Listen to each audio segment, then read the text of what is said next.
بسم الله الرحمن الرحيم. الحمد لله والصلاة والسلام على رسول الله صلى الله تعالى عليه وسلم. ربنا أرنا الحق حقا وارزقنا اتباعه، وأرنا الباطل باطلا وارزقنا اجتنابه. ربنا آتنا في الدنيا حسنة وفي الآخرة حسنة وقنا عذاب النار. ورزان خوشوستانم لخزمة كتابي نيابي مختصر منهاج القاصدين، لخزمة كتابي نيابي الداء والدواء إمام ابن القيم الجوزي رضا رحمة خوي لبه كإما لبرو ابن القيم خوي ناوي لنا نابونا وما لنا ب أسايش الروح چکە ئیمام خۆی ناوی لە ناوە هەر یەکێک لەو کەسانی کە چاپی کردو جۆرێک لە ناوی لەناوە ئێمەش بە ناوی ئاسایشی ڕۆحەوە لە خزمەت ئەم کتێبا بووین تا کەمێک تەپ و تۆزی دڵمان بتەکێنین، ڕۆحمان ئاسوودەکەین، هەستمان ببوژێنەوە جارێکی تر، حەیات بۆ دڵ و بۆ قەلبمان بگێڕینەوە. ئێمە سەرەتای ئەم کتێبە باسی دەواکان، یەکسەر ئیبن القەیم ڕاستەوخۆ دەستی کرد بە دەواکان. یەکەم دەوا کە بۆی باسکردنی فەرمی قورئان، دووەم دوعا، سێهەم کردەوەی ساڵح و لەسەر کردەوەی ساڵح زۆر ڕۆشت. ئێستا ئەگەڕێنەوە بۆ نەخۆشیەکان، بزانین ئەو نەخۆشیە کوشندانە چین، دنیا و ئاخرەتی ئینسان تێکەدەن. ئەفەرمێ ئەم فەسڵە باسی ئەوە ئەکا ضەرر الذنوب، باسی ئەو گوناهانە ئەکا کە لە قەڵبە لە دڵە زەرەکەی زۆر زۆر زیاترە.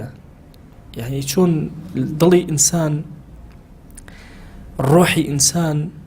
چۆن ئاسایشی لە تێکەچێ. ئەگەر لاشەی ئینسان کەسێک زەهر بخوا لاشەی چی لێیە، چۆن ئاسایش لە لاشەی ئەبڕێ. بەخوا ئەگەر کەسێکیش گوناه هەکات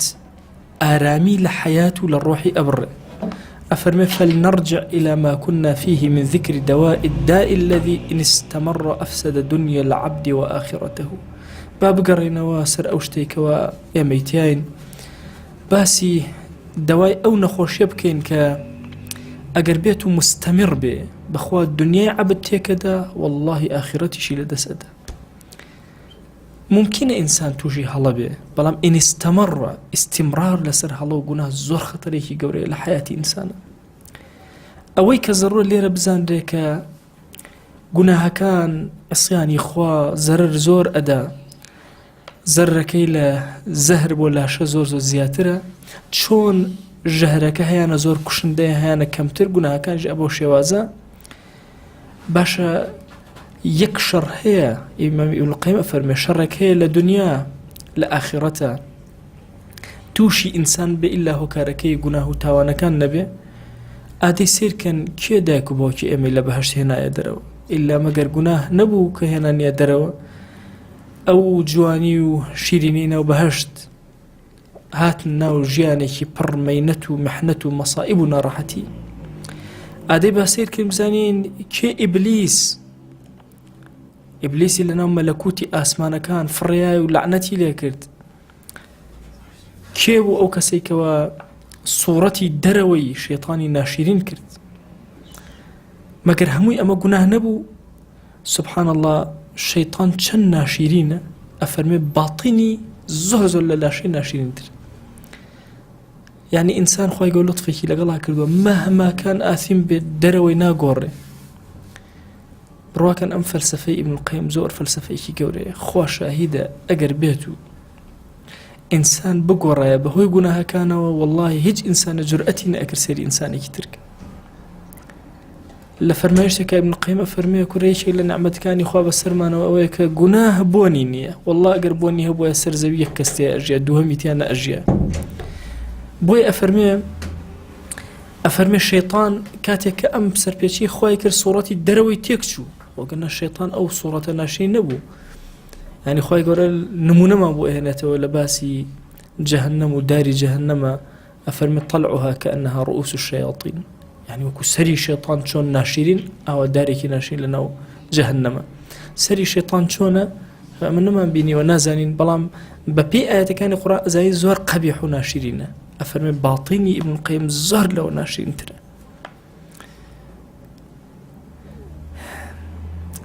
أفرمي الشيطان زور نزيق بو لخواه بلان بهوي قناها وزور دور كوتوا لنا ورحمتي خواه بهوي قناها وبر لعنتي خواه كوت. جوانیەکەی شەیطان بوو بە قوبح و ناشیرینی، بەهشتی جوانی لێبوو بە ئاگر، ئیمانی لێبوو بە کوفر، موالاتی خوای جەلە جەلالوه لە بری موالات اینجا دوژمنایەتی خوا لەگەڵ دەستی پێکرد، لە بری ئەوەی لەگەڵ تەسبیح و تەقدیس و تەهلیلە، لەگەڵ سوبحان اللهە تێکەڵ ببێ، ئەم جارە بەعکسەوە لەگەڵ کوفر و شرک و درۆ و کەذیب و زور و فحش و ئەمانە لە بری لیباسی ئیمان لیباسی کوفر و فسوقی لەبەرا کرا. ئەفەرمێ سوبحان الله بەهۆی گوناهەوە زۆر سووک بوو، لە پێش چاوی خوا کەوت بە شێوازێکی وە هەموو ئینسانەکان ڕقیان لێ ئەبێتەوە، غەزەبی خوا بەسەریا داباری، نزمی کردەوە. ئەفەرمێ زۆر تووڕەیی خوا بەسەریا داباری، هەتا وای لێ هات بوو بە پشگیری فاسقەکان. ئەم اینجا خۆی بۆ خۆی وای لێ هات کەوە ڕازی بێت بەوەی کە قیادەی کوفر و خراپەکاری بکە. خوا بۆ خاتی گەورەی خۆی پەنامان بدە، زۆر ممکنە ئینسان مەهما کان ثابت بێ گەیشت بێتە ڕیزی مەلەک لە ڕێلا بدە، گوناه وای لێ بکە، زەلیل و سوک و ڕیسوای بکە. والله ئینسان زۆر طەبیعی جاری وایە ئەگاتە ڕیسی مەلەک والله یەتەوە خوارەوە زۆر بە سەریعی. بۆیە ئینسان هەمیشە سیر کات، سەری شەیطان کات تێ ئەگا، کاتێ ململانێ لە نەفسی خۆیان لەگەڵ شەیطانە ئەکا. زۆر جوان لە مەحاڵی ئەبێ کە شەیطان چۆن زەفەری پێ ئەهێنێ، کە شەیطان چۆن ئەیدا بە عەرزە لەمەتی ئەگا، ئەگەر هات و پێی هەڵخلیسکە وردە وردە وەکو شەیطان. هەر کاتێ شەیطان بانگی کردی بۆ گوناهێک لا بکەرەوە جوان سەیری گوناهەکە بکە، لە بەردەم ئەم گوناهەیە سیر کە شەیطان خۆی بۆ خۆی چۆن ئاوا سووک بوو بەهۆی گوناهەوە، ئەی تۆ چۆن ئەتەوێ بە هەمان ڕێباز و ڕێگای ئەوە بڕێ. باش ئەهلی سەرزەوی لە زمانی نوح عەلەیهی السەلام هەر هەمویان نەخنکان لەبەر گوناه لەبەر تاوان، ئەی ئەو نەگەیشتە سەر کێوەکان و کێوەکانیشی دانەپۆشی. ئەی باشە بایەکی زۆر قایم قەومی عادی نەفەوتان سبحان الله هەمویانی لەسەر زەوی ڕاخست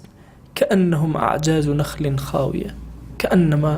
طبعا باڵایان زۆر بەرز بوو قومی عاد، يعني إرم ذات العماد التي لم يخلق مثلها في البلاد. سبحان الله خوای گەورە فەرمێ هاوێنە ئەوان دروست نەکردبوو، چۆن داری خورما ئەکەوێ ئاوا داری کەوتو. ئەمە هۆکاری چی بوو؟ يعني جسمێکی بتە و بەهێز گوناه عصیان ئاوای لێکردن خستنە بەر غەزەبی رب العالمین. ماڵەکانیان، زەرعاتیان، ئاژەڵەکانیان هەمووی فەوتا بوون بە عیبرەت بۆ ئومەتەکانی تر. ئەی قەومی ثەمود سەیحەیەک و هاوارێک و نرکە و ناڵەیەک چۆن دڵی لەت کردن سبحان الله، تاکیان نەما هەمویان مردن بە یەک سەیحە و هاوار. طبعا ئینسان لە مەسەلەی سەیحە و هاوارە وەختی خۆی لە مناڵیە زۆر کات مناڵ لە بین یەکترە یاریانە کرد، یەکێکیان پخی ئەکرد لە ویتریان لە کاتێکی ناکاوە ئەترسە، ترسێکی وە هەندێجار مناڵەکە زمانی ئەشک، هەندێجار خەوی لێ نەئەکەوت دوایی. ئەمە چیە؟ سەوتێکی بچووک لە ئینسانێکەوە بۆ کەسێکی تر دەوەرە خوای گەورە شتێک بڕیار بدا کەسێ بە سەیحە فەوتێنێ، ئینسان تەحەمل ناکە. هەندێک بوو مەلەرزە دەنگی لەگەڵایە، دەنگ هەر بە دەنگەکەی خەڵکان هەموو زیێڕە ئەکەن زنوقیان نەچێ. بۆیە ئینسان زۆر ئاگای لە گوناه بێت، زۆر ممکنە لە ئەسنای گوناهەکە کە ئیکەی سبحان الله لەو کاتە سەیحەیە لێت بە کۆتایی پێ بێت، ڕێحێکی سەرسەر و کۆتایی پێ بێن. ئەی قەومی لوط وەرە تۆ مەلائیکە ئەوەندەیان بەرز کردەوە کاتە سەگەکانیان ئەیان لوران مەلائیکە گوێ لە دەنگی سەگەکانیان بوو، اینجا بەعکسەوە هەڵی گێڕانەوە و بەردبارانیشی کردن. ئەمە هەموو هۆکارەکەی مەگە گوناه نەبوو. ئەی قەومی شوعەیب کاتێک پەڵە هەورێکی ڕەشی هێنایە سەرسەریان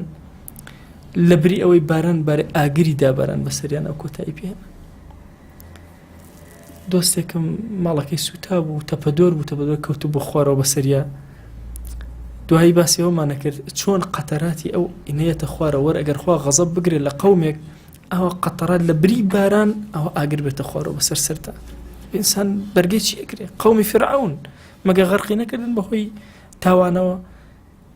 هەموو ڕۆحیان بەرەو جەهەنەم، جەسەدیشیان لە دنیا بۆ غەرق بوون. يعني سبحان الله قارون نەک خۆی ماڵەکەی ئەهلەکەی هەموو پێکەوتون بە ناخی عەرزە. سبحان الله سورة ياسين بصيحة كوتايان بيهات أصحاب ياسين كوتايان بيهات إنجا بني إسرائيل خوا قومك أولو بأس شديد ظالمك بو ناردن كواهرهم يعني قتلوا عام كرت پیاوەکانی هەموو کوشتن ئافرەت و مناڵەکانیشی هەموو کردنە عەبد ماڵەکانی سوتانن ئەموالی هەموو بردن ئەم هەموو عقوبەتانە ئێمە لە قورئانە ئەیخوێنینەوە کاتی ئەچیتە قسە و خزمەتی یعنی ژیانی پێغەمبەران عەلەیهیمو سەڵات وسەلام لە قورئانە یعنی ئەمە ئەخوێنیتەوە قەومەکانی پێشوو هەمووی بەهۆی چیەوە هەلاکیان بەهۆی چیەوە بەهۆی گوناهەوە ئەنواعی عقوباتی خوا هەموو چی بوو هەمووی هۆکارەکەی گوناهە بۆی ئەفەرمێ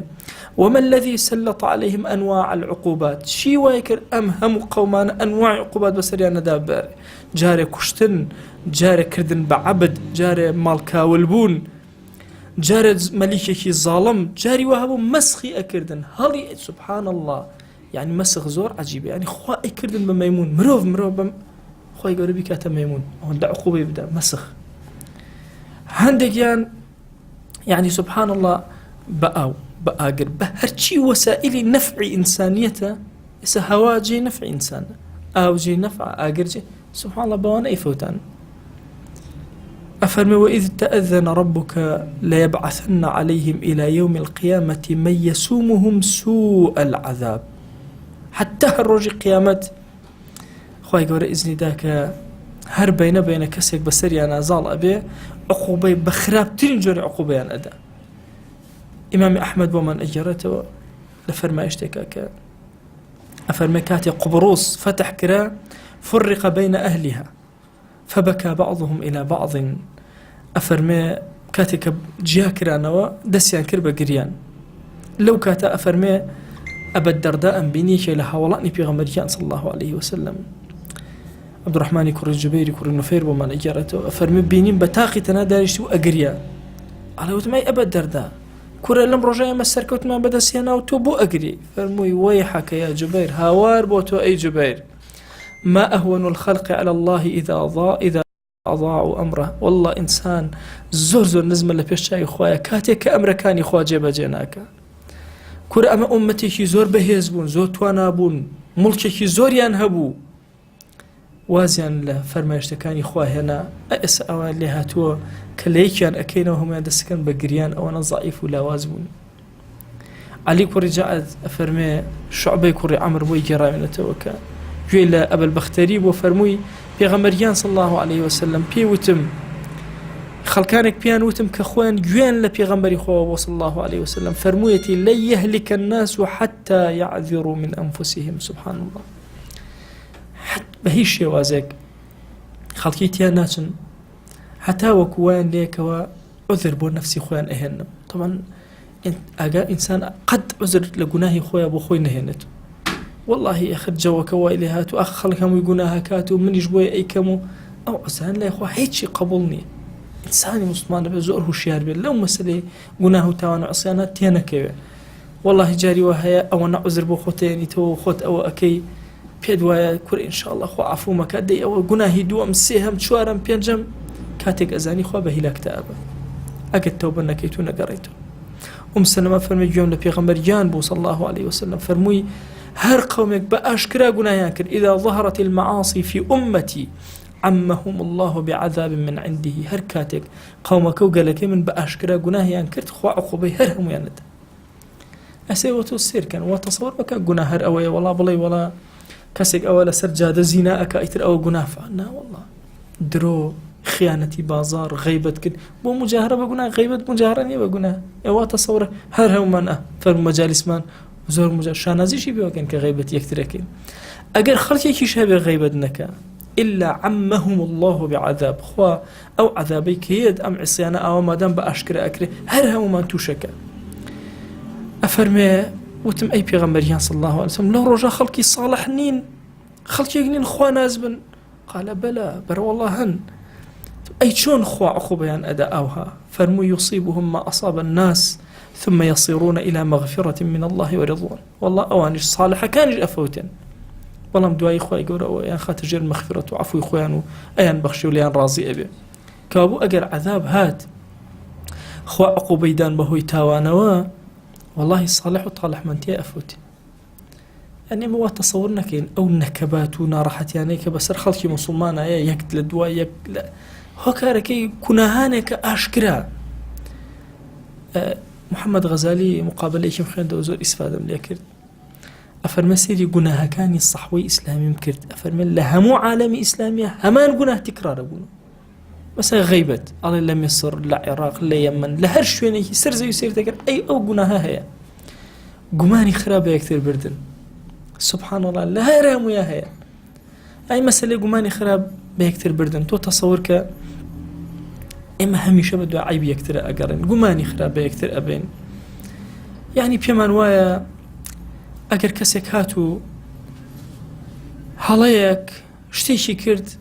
إما لبري أوي بوي بشارين أوي بوي كوربك زياتري كين بخشي كين لنوع عالمه بكين هالله يكي زورق عزيزة كان والله كاتي هرقنا هيك ولا نوم أنا هاتو بخوا صالح وطالع ما هم بيكو أفوتين بوي أبي زور أجمل مسائل جناه به وات يك مصيبة نية ركعة مالت منالت خيزانة خوت إلا بقرب بخوتها بقرب زانا جناها كله شوية لدلتا لزمان تا مجاهدك حول بس لمجاهدك كوتي لهر جناهك شاور عقوبك نبي لمجاهدة بك نهيني نجاحي إما إيمان دار أو لمجاهدة نكبين بوخوا لكركاتك لمجاهدة كوتين إما فوتاوي أبي الزور أجمل لي يعني كجناه كتاب وهستذكر غيبتك بلاته وأساي نبيته دائما الشرك اللي قال زمان ودروني خوتاتا وكتشاكيك هستذكر دروب زمان تايت هولدا حتى لمجاهدة بالأخير كدس الشلكر تشاور عقوبة رب العالمين طبيعية جنجك خوي بيناجر نظرك بلام هميشه سركوني خوي أكاته وشرمن دي بردم رب العالمين كنظر يشي كردوه بأدب يشي كردوه حتى وكو لم حالي مجاهدة بالأخيرة كطبيعي ويا وبلاء وزور أساي وسيري ويجونا بشاور عقوبة رب العالمين كهر جورك بلا جورك كان عقوبة زور كاد إنسانيش توشي عقوبانك أبي لعيني عملك خوي الجزاء من جنس العمل والله جاري واي إنسان نظري زور أكا خواه تشيج لخزاني حلالي خوي هلا قري دو هاي تشيج لخزانينك تشيج لهاوسرينك أفرتك بوي أبي زور أجا من لجناها كان بي وزور بورياي تعامل لقلاك بردوام قال كان لجير رحمتي دسي پروردگار و لجير ستري خوان حتى وكو بيتو قراء كانيان مراعاتي أمير كانيان نكن إنجا صالح كانيان نين تسكي خرابة كان بخرابة كان بلن باشن حتى وكو خرابة كان إهانة با چاكان نكن أجر هادو أمانيان كرت أفرمي سبحان الله خوي قرأ أو دسي الشاينة بخوي لسريان لا أبا حرشي جبروتي دنيا بسريان كو أبيتو أنواع عذاب إنجا فقيري رويانتي أكا بينازو نعمة أكو فرمايشتك ثوبان بمن إجارته بيغمريان صلى الله عليه وسلم فرمي رزق عبدك جاري ويبو عبدك خريك أقات لا عبدك إن الرجل لا يحرم الرزق خريك أقات لي محروم أبي الرزق كي بالذنب يصيبه بهوي قناهك وكيك قناهك وايلي أكا محروم أبي الرزق كي رزقك شي وانا أي ترخوا شي رزق زور كوري والله لو أتشيت يقنا هواليو كات شيجي صالح نيوجبر شكو شيجي نيوج رزقه جاري وهي قنا هيك والدي أكا يتتو نيوجي بعينات وانيالسي جاري قنا هيك والدي أكا شو نيوج اللي قدغ أكا قنا هيك والدي أكا لخوات دورة خاتو قنا هيك والدي أكا يتتو ناتواني ويتركي قنا هيك تر والدي أكا بخوان ناتواني دمي أم قرآن أبكيتو والله عزيزانم خم لفقيتي هند جار شتك أهاد بدلما أمو باشا تنها خواني قرآن شي كي قرنج لبركتني قرآن شي خوش شريتك أم قرآنيتي سبحان الله حالتك هاتب يشوبهم هرشي هولم أدانا متواني قرآن ختمك قرآن أزاني برواكا لو أشي صجر لأولي قرآن ودسم بيكري ويسبتم ختمي بكم نمتواني زۆر کات تانیوە ئەڕۆشتم چارێکێک ئەڕۆشتم 10 جوز ئەڕۆشتم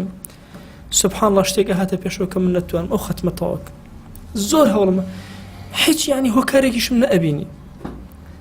هەتا وەکو تەوبەم کرد لەو نەزەرە خراپەی کە هەم بوو بەرامبەر بەو قورئانە عەظیمە کە پێم وابوو لە سنگا بێ هیچ نییە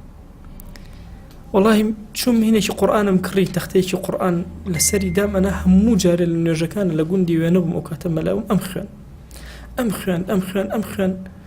والله کە خوایە کەم جا لطفی لەگەڵا کردم لە ولادەیە کە قورئانم تەواو کرد ختم کرد تقریبا حوالی بڵێم 5 ساڵ من خەریب و نەمتوانی ختمێ بکەم إلا ڕێگرێکە هاتە پێشەوە سبحان الله نەمەتوانی والله تەسەور ناکەن ئەو خۆشیە کە هەم بوو يعني ئەگەر هەموو سەرزەوی بە تاپۆ بدرایە بە من بەقەدر ئەو ختمەی قورئان پێم خۆش نەبوو کە مەحروم بووم لێ قورئانم ئەزانی دەرسی قورئانم ئەوتەوە بەڵام ختمی قورئان ئەبەت چونکە ئەوە هۆکارێک بوو بێئەدەبیەک بوو لە ناخەوە بۆم دروست بوو بەرامبەر بە قورئان کە پێم وابوو ئەم قورئانە لە سنگی مرۆڤ بێ لە سنگان نەبێت چییە کە پێغەمبەریان صلی الله عليه وسلم فەرمێ إن من إجلال الله تعالى بەشێکە لە بە گەورە خوا يعني خوا بە گەورە بزانی إكرام حامل القرآن ڕێزی ئەو کەسە بگری کە قورئانی هەڵگرتووە لە سنگە جا تۆ تەسەور کە خەیاڵاتێک ئەوە عقوبەت بدا لەوەی کە مەحرومەکە لە قورئان ئەی گوناهی ترە بێت چی لێ بکە و چۆن دوورە خاتەوە لە کەلامی خوا جل جلاله بۆیە جاری وا هەیە ختمی قورئان ڕزقە خوا پێی داوی هەموو ڕۆژێ ئەتوانی 3 جزئی قورئانی خۆتە خوێنی 4 خوێنی 5 خوێنی جزئێک ئەخوێنی على الأقل نیو جزء ئەخوێنی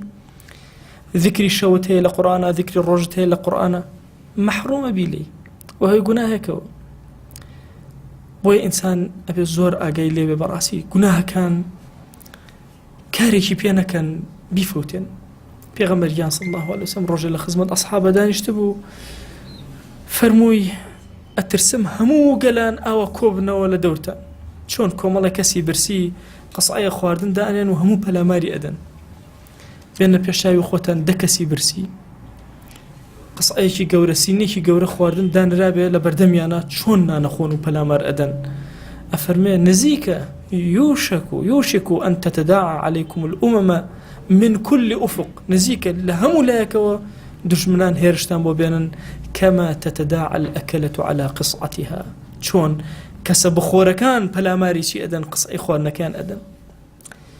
أصحاب زور لمشتان أترسان بو يكسر برسياريان أكر بو يخلك بدوزنو قلنا يا رسول الله صلى الله عليه وآله وسلم أمن قلة منا يومئذ أو رجاء ما كمن بويا أو بلامار من أدن فرمي أنتم يومئذ كثير أو رجاء والزور زورا ولكنكم غثاء كغثاء السيل بلام وكو كفي سدر يا أوهان تنزع المهابة من قلوب عدوكم دجمن يكزر لتنا ترسي للضلية ترسي أو نامنه ويجعل في قلوبكم الوهن وهن أشت الضلية قالوا وما الوهن أي بيغمبريان صلى الله عليه وسلم وهن شيء فرموا يحب الحياة وكراهية الموت خوشويستي الدنيا رقبون لمردن يعني بس خوشويستي الدنيا لدلا ما قلنا هيك وهم ليبكى دجمنا أو ظالم بسرم وتصورك يعني توك قناه أكي أمتي بيغمبري خواه صلى الله عليه وسلم يك بازنية وتصور مك كقناه أكي بتاقي تنها والله شون ام اگر جيشك بين هما بيكوا ايش كان من بو توزيع كرابه كسي كم ترخميك للطرف خويا هرج دشمن له هرج بينه شن غناه بارب والله امي پیغمبريان صلى الله عليه وسلم هم او هاي والله كاتك غناها كي شويني خوته شغل كردو بو الشيطان هرج بينه بو امته وي بلا ربكات ام امته وي كسي مسلمان قزوه وقد وتصورنك اخوي خاوني خويتي والله هم امه خوانيتو وتصورنك جناهك كيتو بسرت أروى بتأتي دعاة وبانخوازو كس ديار كان كخوي يقول اللطفي أولا بيئك دياريان أكلنا أمتا أجر جناهي كان كرد ونزاني جناهك يكردو يترتوا بيني خوي وخواو والله تو أم جناه أكيد أمتك بهدر أبي أجر هيج كسيج بابيت نزاني سترد أكاخ ورب العالمين زور بالرحمة والله جاري واي هزار جار جناه تكرار أكيتوا أو بلطفي خوي عفوتك بلام تصورك عفو كرنك رب العالمين ناكات أويك تو رزقار بوبي سترك أو ناكات أو شك تو أمات هم أمات بهوي أو جناه تو زرري كرت شك أهم متكامل هم من أهو وكوا دنشة تسبيع خوي ببتشرنا بلا والله من خۆم لەم بازنەیە ئەچمە دەرەوە هەموو تەسبیحەکان ئەپسڕێنەوە کەونە خوار بۆیە ئەبێ لە مەسەلەی گوناها تەنها خۆت نەخوێنیتەوە هەموو ئومەت بخوێنیتەوە پێغەمبەرێکیان صلی الله عليه وسلم ئەفەرمێ کاتێک کە معراجم کرد قەومێکم بینی نینۆگەکانیان لە مز بوو دەم و چاو و سنگی خۆیان پێ ئەڕنی وتم ئەی جوبرائیل ئەمانە کێن فەرمووی ئەوانن کە گۆشتی خەڵکی ئەخۆن و باسی ناموسی خەڵک ئەکەن طبعا ئەعراضی خەڵک تەنها مەسەلە شەرەفی کەسەکە نییە مەسەلەوەی بە زمانی کوردی پێڵەن شەرەف باسی خێزانەکەی بکریا باسی دایکە ئەعراضی خەڵک کەسایەتی ئەم کەسە لە هەر لایەکەوە کە باسەکرێ فەرق ناکە زۆر کات وەڵا فڵان کەس ئەوە زۆر قسە ئەکا ئێمە وا تەسەوور نەکەین ئەمە وەڵا بڵێن باسی عەرەزی کەسەکەم ئەعراضی کەسەکەمان نەکرد وەڵا کردومانە بۆ چونکە کەسایەتی پێکهاتەی کەسایەتی ئەم کەسە لەو شتانە دروست بووە وی هەر کەلیمەیەک لەو کەلیماتانە ئەبێتە بەڵایەکی زۆر گەورە بەسەر ئەم ئومەتەوە لە جامعی ترمذی هاتووە لە حەدیثی ئەبی هورەیرە ڕەضا و ڕەحمەتی خوای لێ بێ پێغەمبەریان صلی الله عليه وسلم فەرموویەتی لە ئاخری زەمانە قەومێک یەن دینیان ئەگۆڕنەوە بە دنیا طبیعی زۆر ئاسایە بەلایەن ئەفەرمێ زمانیان زۆر شیرینە دڵیان وەکو دڵی گورگ وهایە ئەفەرمێ خوای گەورە ئەڵێ ئەمانە بۆچی ئاوا ئەکەن بۆچی وەکو گورگ ئەوان و زمانیشان ئاوا شیرین بۆچی پۆشاکی مەڕیان بلەبەر کردو لە ناوەکو گورگ ئەوهان ئەبی یەختەڕون بەهۆی منەوە غەڕا ئەبن وعەلەیە یەجتەریئون جورئەت بەرامبەر بە من ئەکەن و بەسەر منە جورئەت ئەنوێنن دەی سوێن بە خۆم رب العالمین ئەفەرمێ ئەوانە زیندوو ئەکەمەوە یان ئەوانە ئەخەمە ناو فتنەیەکەوە تدع الحليم فيها حيران والله ئەیان خەمە ناو فتنەیەکەوە کەسی زۆر حەلیمی عاقڵتیە سەرگەردانە ئیتر ئینسان تەسەوور کە دەرەوە ناوەوە وەکو یەک نەبێ زۆر خەتەرە بەخۆ والله جاری وهەیە ئینسان یعنی لە ظاهرە سیرەکەی ئەمە ئیمامی ڕەبانی لە باڵتینە تەسەور ناکە ئەفەرمێ بەظاهر سپی ئەمما لە باڵتینە ڕەش و پیس و ملەوەث وەک بنی قازانە ئەم ڕیش شێخ ڕەزا ئەڵێ جاری وهەیە ئەبینی ڕیشێکی سپی بەڵام لە باڵتینە ڕیشێکی بۆگەنی پیسی ڕەشە ئێمە موسڵمان ئەبێ زۆر بە وریایی تەعاملکەین لەگەڵ گوناهاکانە والله جاری وای ئەکەویتە ناو موسیبەتێکەوە عەقڵ و هۆشە لەدەست ئەدەی حەلیم تیا حەیڕانە بێ موسیبەتەکە ئەوەندە گەورەیە مەگەڕێ بۆی ئەم موسیبەتە بۆ ڕوویدا بگەڕێ بۆ ئەو گوناهەی کە کردوتەوە سەبەبی ئەم هەمومان من لە خۆمەوە ئەرستانەکەم بەخوا ئەم کتێبە قسە لەگەڵ منە ئەکا پێش ئێوە بەخوا بۆیە ئەم کتێبم هەڵبژارد ئەم پیاوەیەکی زۆر عابیدی گەورەیە وتم لعل رب العالمين بكلماتكاني أو مركبي قلمي أو ظلم الروشن أكاتو همتك أبي بقوي كبتوانين هنجاوب بنين برو خواناسي زياتر يما وتصورنا كين لقناها ببيع أو ببيع عقوبة درجي يما زور باسي الرحمي خوامان كل جل جلاله بخوا وهاي خوا زور أرحم الراحمين وأكرم الأكرمين بلا أبي أجاش من لو طرف به كأو جناهاني كأيكين وتصورنا كين بسر ماناتي أبر بەتاتی ئەو گوناهانەی کە ئالوودەت پێوە گرت و دڵت پێی نەئێشە ئەیت لەو گوناهانە بترسە و چاوەڕێ عقوبەی رب العالمین حتا دڵت بئێشە هێشتا لە خەیرای حتا مجاهدەکەی هێشتا لە خەیرای کە ئەو ترس و ئێشت نەما لە ناختە هەست بە پشڵەژان نەکرد لە کاتی گوناهەکە تەسەوور کە ئیتر ئەو گوناهە کاتی ئەوەی هاتووە کە رب العالمین عقوبەت بدا لەسەری ابن ئەبی الدنیا بۆی گێڕاوینەتەوە لە جعفری کوڕی محەممەد ئەو لە باوکە و لە باپیریەوە کە ئیمامی عەلی فەرموویەتی زەمانێک بەسەر خەڵکیایەت بەخوا لە ئیسلام بەس ناوەکەی ئەمێنێ ئیسلام ئیسمەن ئەمێنێ نەک ڕەسمەن کورە لە قورئان تەنها وێنەکەی ئەمێنێ مزگەوتەکانیان زۆر جوانە لەو ڕۆژە بەڵام وێرانەیە کە لە هیدایەتە و هیدایەتی تیان نییە عولەماکانیان لەو ڕۆژە خراپترین کەسێکن لەژێر ئاسمانە فتنە لەناو عولەماکانەوە دەرئەچێ بۆ ناو ئەوانیش ئەگەڕێتەوە ئەوان ئەفوتێن. بڕواکەن ئەم قسەی ئیمامی عەلی کە ئەنەمە ئەم لەحظەیە ئەیفەرمێ ئاتۆ سیرکەن ئێمە ئەدێ لە ئیسلامی عەظیم و ڕەحمەتی گەورەی ئیسلام چیمان وەرگرتو، بەخۆمان ئەڵێن ئیسلامی، بەخۆمان ئەڵێن موسڵمان، ڕای ئیسلامان بەرز کردوتەوە، بەڵام ئایا لە تەطبیقی عەمەلیات چیمان کردو؟ ئەو قورئانە عەظیمە سیرەکەی تەنها وێنەکەی هەوڵ ئەدەین جوان بیخوێنینەوە، لەفزەکان وەکو خۆی پێغەمبەریان صلی الله علیه وسلم چۆنی فەرموو ئاوا، بەڵام ئایا چەندێک ئەو قورئانەمان لە خۆمانە تەطبیق کردووە؟ ئەهات سیرکەن مزگەوتەکانمان چەند ئاوەدان، بەڵام سیرکەن ئایا چەندێک هیدایەتی تیا و دڵمان ڕائەکێشێ ئەمان بە. وەرن ئەمڕۆ سەیری عولەماکەن. ئەم کەلیمەیە بە تایبەتی بۆ عولەما ئەڵێم کە وەڵڵاهی لەژێر ئاسمانە خراپتر نییە لە زاناکە.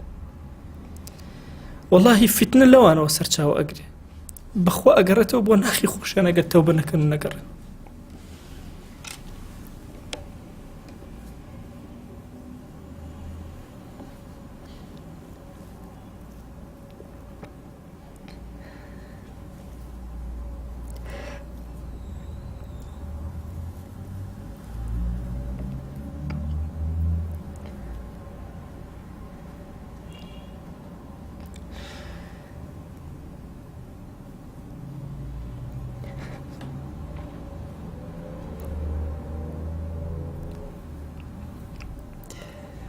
بۆ خاتری گەورەی خۆت عەفو بکە.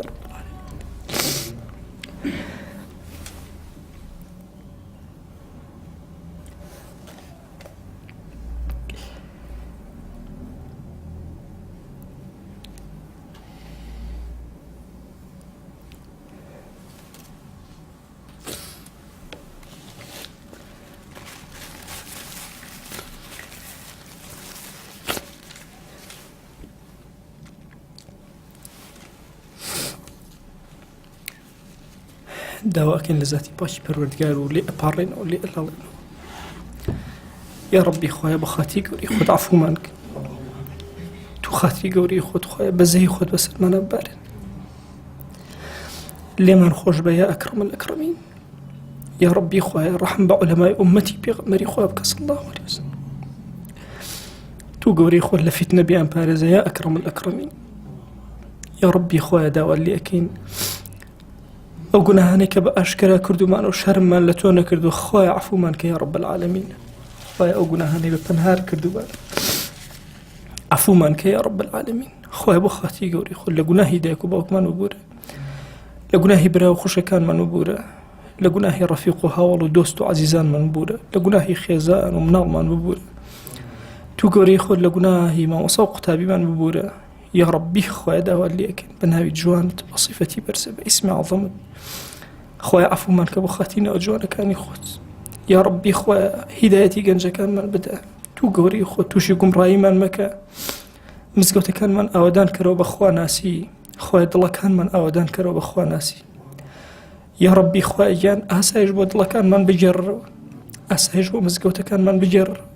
ئاسایش و خوا ناسی بۆ ماڵەکانمان بگێڕەوە. هدايتمان بدأ يا أكرم الأكرمين، هدايتمان بدأ يا أكرم الأكرمين.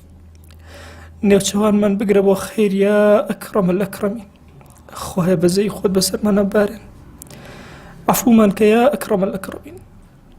یا ڕەبی خۆیە یان سەرفرازی ئەم دنیا ئەو دنیامان کە، تو گەورەی خۆت سەرفرازی ئەم دنیا ئەو دنیامان کە. بمان بەخشە یا ئەکرەم الئەکرەمین، بمان بەخشە یا ئەکرەم الئەکرەمین، بمان بەخشە یا ئەکرەم الئەکرەمین. یا ڕەبی خۆیە گیان داوا لێ ئەکەین بە ناوی جوانت بە سیفەتی بەرزە بە ئیسمی عەظەمت. یا ڕەبی خۆیە دڵەکانمان ئارام کەرەوە، یا ڕەبی خۆیە دڵەکانمان ڕۆشن کەرەوە، تو گەورەی خۆت خۆیە دڵەکانمان ڕۆشن کەرەوە یا ئەکرەم الئەکرەمین. یا ڕەبی خۆیە گیان عاقیبەتمان پڕ خەیر کە، لەم دنیای دەرمان مەکە بە ئیمانەوە نەبێ، لەم دنیای دەرمان مەکە بە شایەتومانەوە نەبێ. تو گەورەی خۆت خۆیە ئارامی بەسەرمانە بارێن لە کاتی سەرمەرگمانە، ئارامی بەسەرمانە بارێن لە کاتی سەرمەرگمانە، کۆتا وشەمان لە ژیانە بکەرە وشەی شەهادەت یا ئەکرەم الئەکرەمین. خۆیە عەفومان کە، خۆیە عەفومان کە، خۆیە عەفومان کە. یا ڕەبی خۆیە گیان هەر گرفتێک هەمانە بۆمان چارەسەر کە، یا ربی خوایە تۆ خۆت شاهیدی بەخوا ئەگەرچی گوناهکار و خراپ بین یا ئیلاهی